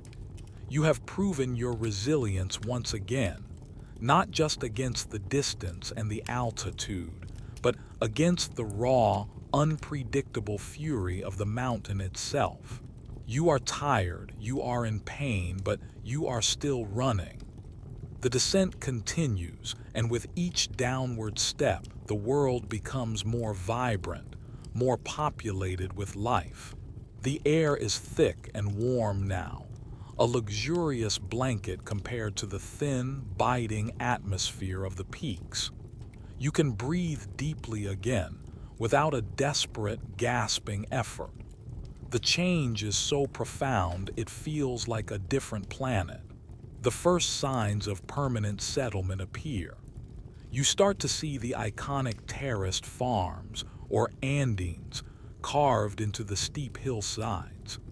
They are marvels of agricultural engineering, staircases of green climbing the mountains, held in place by meticulously constructed stone walls. You see fields of maize, their green stalks heavy with dampness from the morning storm, and the leafy tops of potato plants covering entire slopes. This is the breadbasket of the empire, the source of the food that sustains its armies, its nobles, and its workers. The sight of this ordered, productive landscape is deeply reassuring. It is the visible manifestation of the civilization you serve. While you were battling loneliness and storms in the empty wilderness, thousands of people were here, working this land, living their lives, all protected by the invisible shield of the empire. A shield held in place by information that travels on the feet of runners like you. You begin to hear the sounds of civilization. The roar of the wind is replaced by the distant, rhythmic clang of a stone hammer on rock, likely from a quarry or a construction project. You hear the faint sound of human voices, too distant to make out words, but a comforting murmur nonetheless. You even catch the sharp, energetic sound of a dog barking, a familiar, domestic sound that feels worlds away from the profound silence of the puna. Your pace is still strong, fueled by the thicker air and the knowledge that your goal is near. But you are now running through a lived-in landscape. You pass a small cluster of farmhouses, simple stone and thatch structures like your own, but nestled here in the valley, they seem cozier, less stark. A woman standing in a doorway, grinding maize on a stone slab, looks up as you pass. She watches you with a look of stoic understanding, then nods her head in a gesture of respect. You are a familiar sight, a living part of the imperial infrastructure, as common and as vital as the irrigation channels that water the terraces. You pass a group of children playing on the side of the road. They stop their game to watch you, their eyes wide with a mixture of awe and curiosity. To them, you are a figure of legend, a hero who runs through the night and over the mountains. Their admiration is a small, unexpected gift, a balm on your weary spirit. It's a strange feeling to be an object of such fascination when you feel like nothing more than a collection of aches and pains. This re-entry into the social world is jarring. After the intense solitude of the high mountains, being seen feels strange. You have spent the last day in a state of pure, internal struggle. Now you are a public figure again, your performance on display. There is a subtle pressure to look strong, to run with the powerful, effortless stride that is expected of a Chasqui, even though every muscle in your body is screaming for rest. You check the quipu in your belt. It is damp but seems intact. The knots are firm. You run your fingers over them, a final check, reassuring yourself that the data has survived the storm. You silently recite the oral message one more time, making sure it is sharp and clear in your exhausted mind. The Northern Garrison reports 3 foreign scouting parties sighted. Numbers on the cord. The road is wider and better maintained here, a clear sign that you are approaching a major center of power. You are no longer on a remote spur of the network. You are on a main artery leading to the heart of the empire. You even pass a few official travelers, a minor functionary and his attendants, who quickly move aside as you approach, their faces a mixture of deference and impatience. There's no small talk, no friendly wave. In the rigid hierarchy of the Inca world, your function gives you a temporary but absolute precedence. You are not a person, you are a priority. This is a world away from the gritty, functional reality of your village. Here, in the fertile valleys surrounding the capital, there is a sense of wealth and order. The stone walls are more finely constructed, the irrigation channels more complex. You see evidence of the empire's immense organizational power, its ability to mobilize labor and reshape the land to its will. The contrast between the stark, survivalist world of the high-altitude runner and the comfortable, well-fed world of the valley dwellers is immense. It's a contrast that highlights the fundamental bargain of your life. Your hardship enables their security and prosperity. The final tambo, your destination, is just ahead. You can see the smoke from its cook fires rising into the clear morning air. Your body knows the end is near. A final reserve of adrenaline floods your system. Your stride lengthens. Your pace quickens. You are no longer just enduring. You are finishing. You are about to complete your leg of this immense, continent-spanning relay. The pain, the fear, the loneliness, it will all be over in a few more minutes. The murmur of civilization is growing louder, welcoming you, the silent messenger, back from the wild. The relay station at the edge of the city is larger and more organized than the simple hut in your home village. It's a proper complex, a series of long, low stone buildings arranged around a central courtyard. This is not a remote outpost. It is a major hub, a critical junction in the imperial nervous system.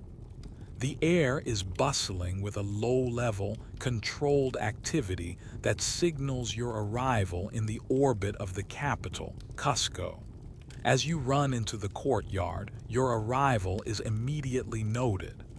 A station official, distinguished by his finely woven tunic and ear spools of polished wood, steps forward to meet you.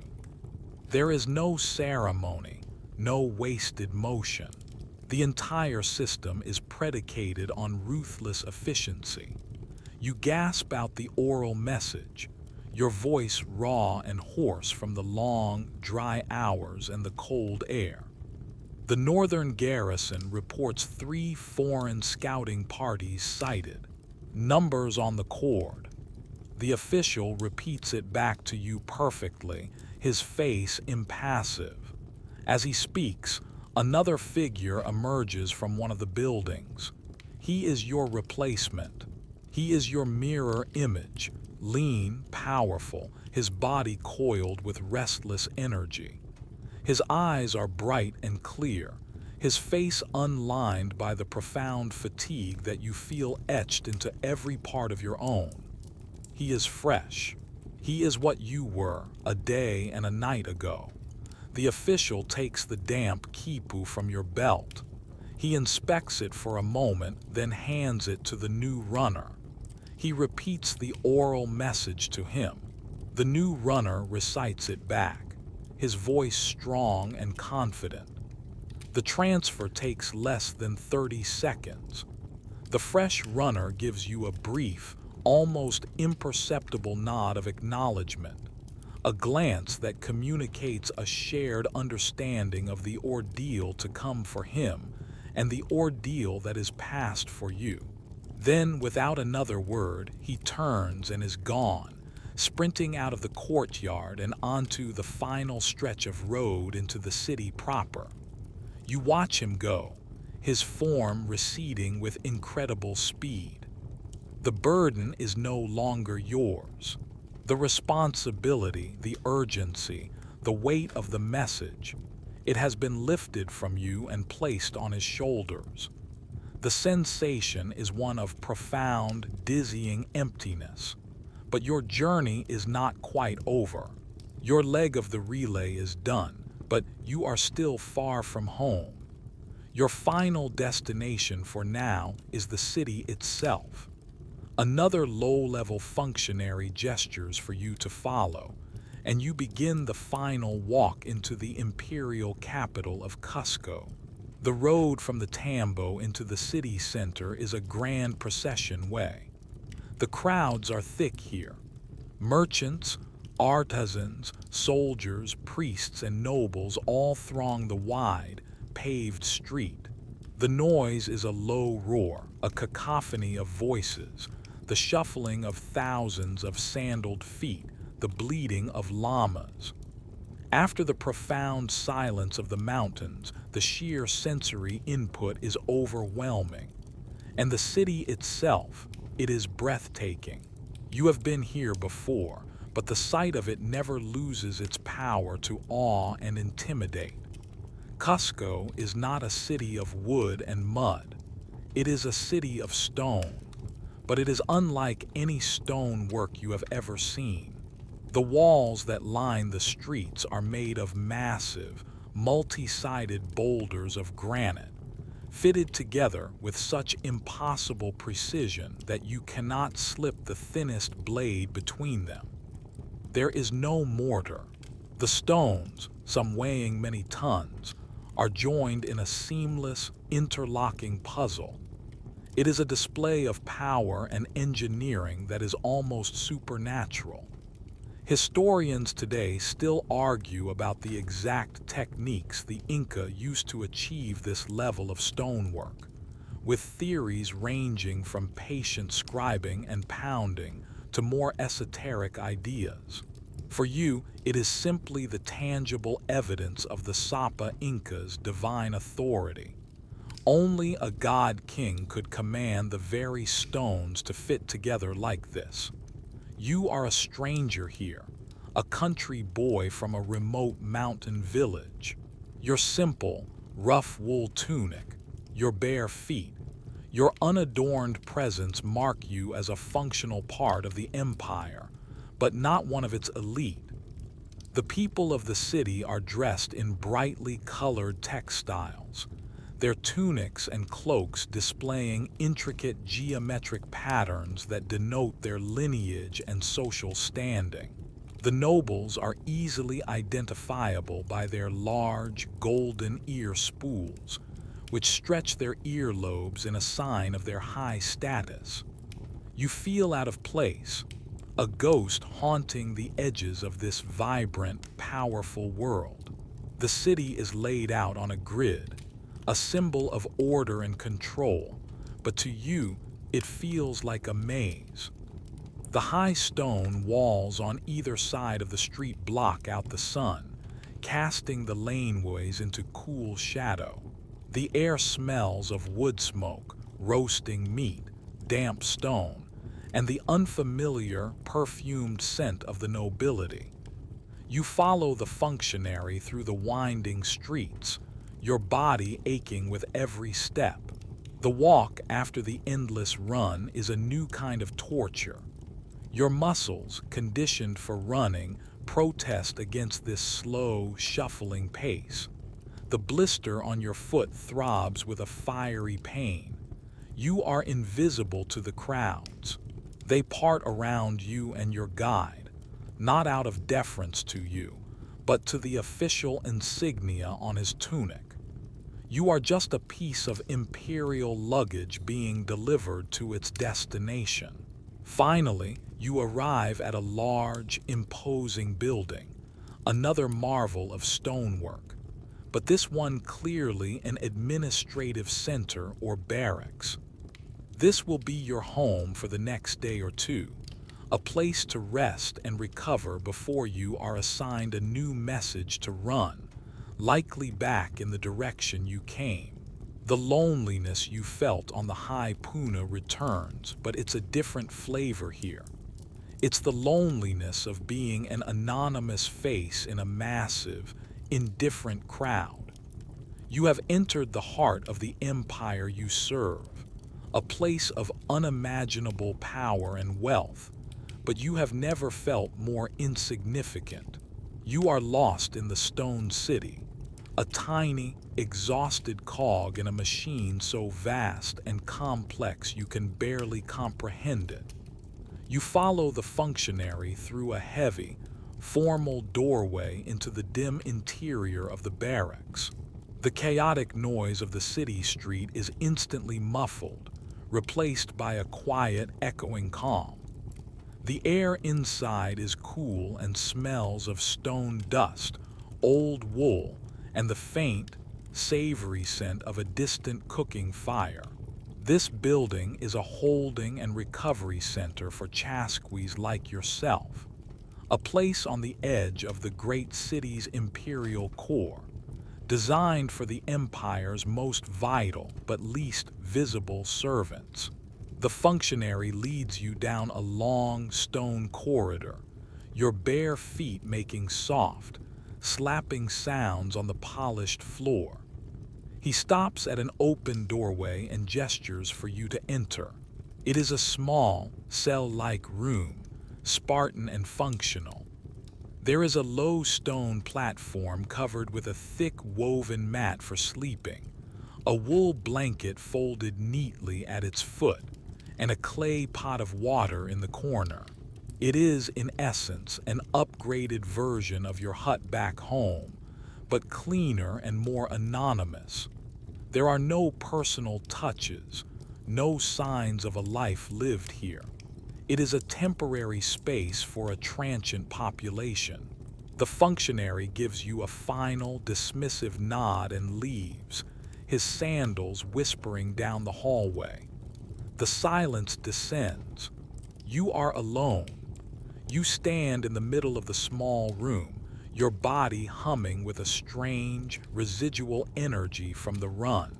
The abrupt stillness is disorienting.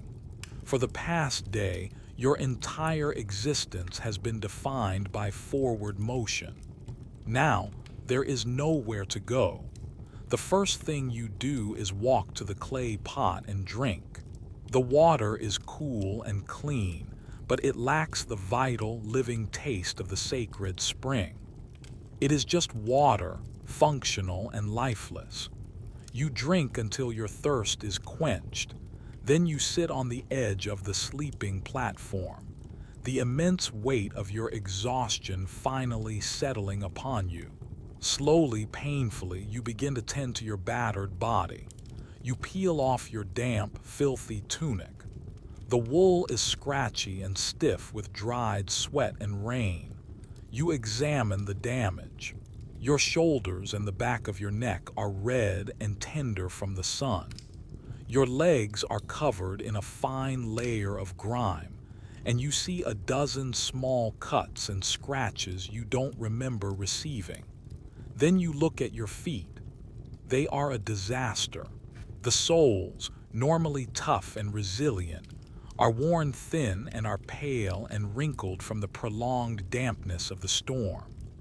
The blister on your left foot is a large, angry bubble of raised skin, filled with fluid. You know from experience that it must be dealt with. From a small pouch you carry, a personal kit separate from your message duties, you retrieve a sharp obsidian flake and a small wad of clean, dry moss. There is no antiseptic, no sterile bandages. You simply do what has been done for generations. You grit your teeth, take a sharp breath, and pierce the blister. The release of pressure is a mixture of agony and relief. You carefully press the fluid out, clean the area with a damp cloth, and apply the moss as a natural, absorbent dressing. You lie back on the mat, your body screaming with 1,000 different pains. Every muscle fiber aches. Your joints throb. Your head pounds with a dull, persistent headache. This is the price of your service, the toll the great road exacts upon your body. It's a debt you pay after every single run. You close your eyes, but sleep doesn't come. Your mind is still racing, replaying fragments of the journey. The thin air of the ascent, the terrifying sway of the grass bridge, the fury of the storm, the face of the fresh runner taking the quipu from your hands. The burden has been lifted. The message is safe, speeding toward its final destination in the hands of another. The knowledge that you succeeded, that you did not fail, is a source of deep, quiet satisfaction. It is the core of your identity. You fulfilled your sacred duty. You kept the chain unbroken. This is the reward for your pain, the only one that truly matters. But with the relief comes an unsettling emptiness. Your purpose, the single, all-consuming goal that drove you for so many miles, is gone. You are adrift. You are no longer the Emperor's speed. You are just a man, a tired, broken man in a small, stone room. This abrupt transition from vital messenger to anonymous convalescent is psychologically brutal. It is a state of limbo, caught between the past ordeal and the future command to run again. You think about the message. 3 foreign scouting parties sighted. Somewhere in this great stone city, in a chamber far grander than this one, a high official, or perhaps even the Sapa Inca himself, will now be processing that information. Decisions will be made. Orders will be formulated. Perhaps another quipu will be prepared, a message of instruction to the northern garrison, and another Chasqui will be summoned to begin the long run north. The system is continuous, a perpetual cycle of information flowing out and back. You are just one small, interchangeable part of it.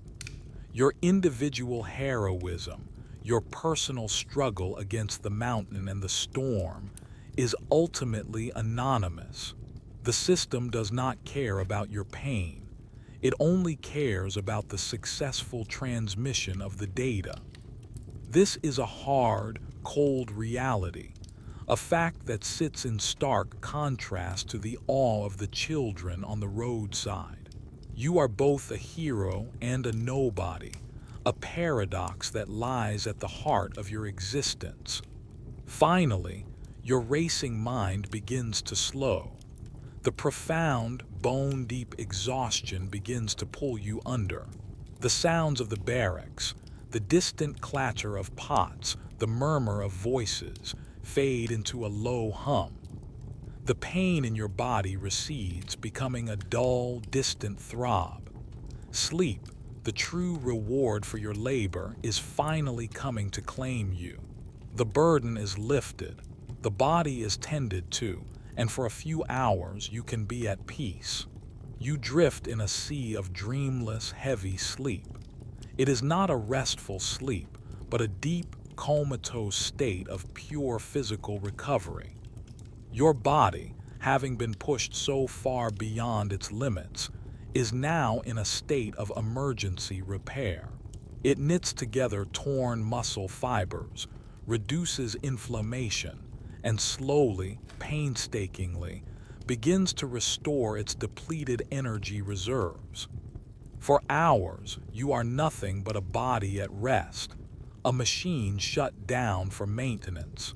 You are eventually awakened not by a sound, but by a shaft of late afternoon sunlight slanting through the high, narrow window of your room, illuminating a swirling cloud of dust motes in the still air. You sit up slowly, every joint protesting with a stiff, grinding ache. The sharp, acute pains of yesterday have subsided into a deep, full-body soreness. You are weak, but the desperate, life-for-death exhaustion is gone. You drink more water and eat the food that has been left for you. A simple but nourishing stew of quinoa, potatoes, and sun-dried llama meat, or chasqui. It is salty and tough, but to your famished body, it is the most delicious meal you have ever tasted. There are no exotic spices from distant lands, no elaborate sauces. It is the simple, powerful fuel of the Andes, the same diet that has sustained your people for centuries. You eat slowly, methodically, feeling the strength begin to seep back into your limbs. For the next day, you do very little.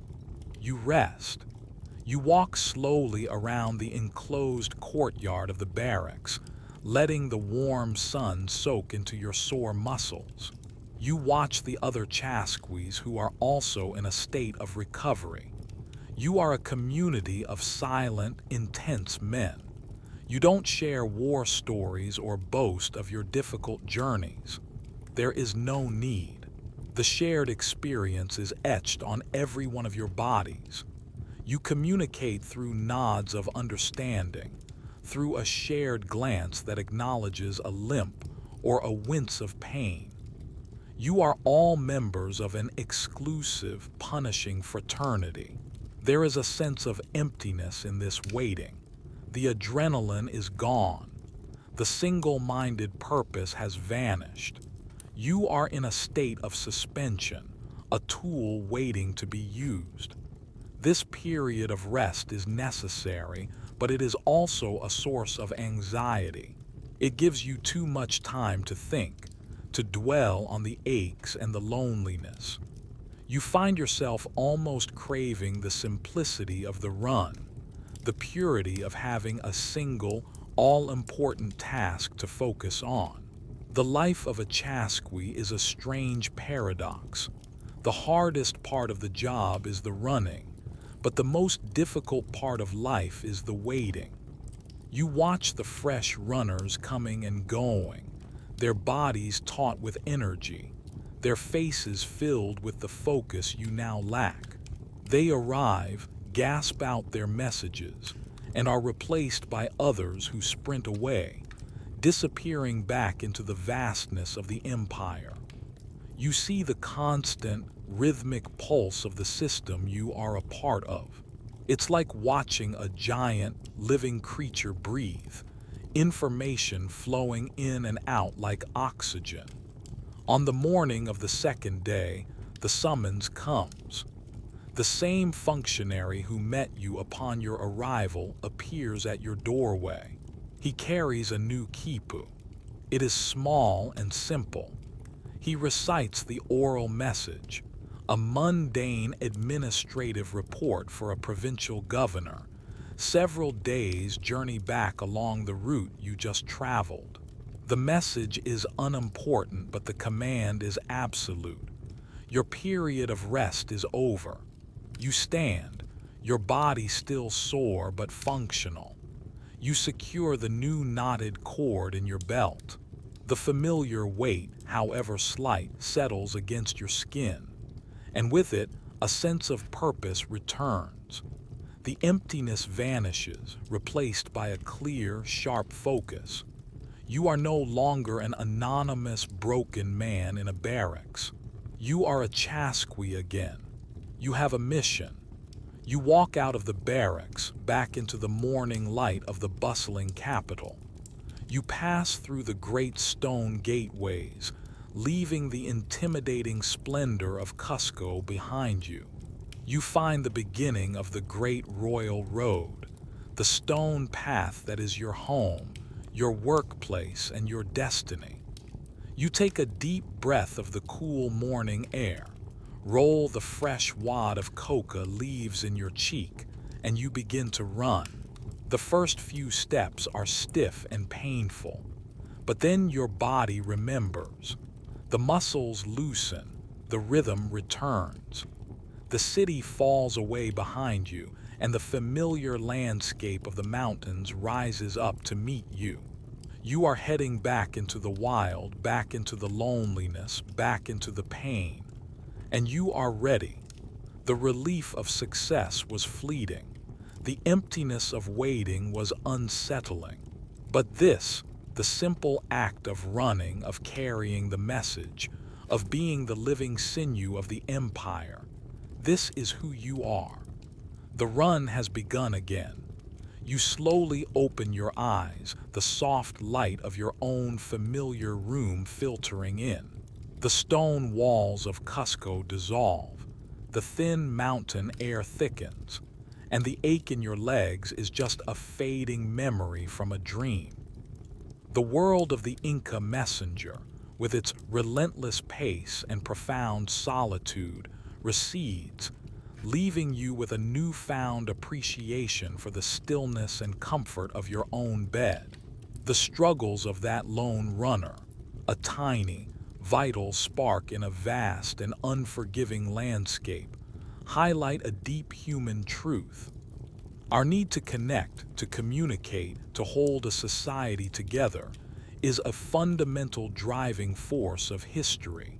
The Inca built their empire on roads of stone and sinews of flesh, a testament to their incredible ingenuity and the sheer resilience of the human body and spirit. Their world without wheels or written words feels so distant, yet the pressures of their lives, duty, isolation, the need to endure, are echoes we can still recognize in our own. As you drift back toward a deeper, more peaceful sleep, appreciate the quiet of your room, the softness of your pillow, the simple, miraculous fact that you do not have to run when you awaken. The message has been delivered. Your journey is done. Rest now and let the silence of the night be a comfort, not a challenge.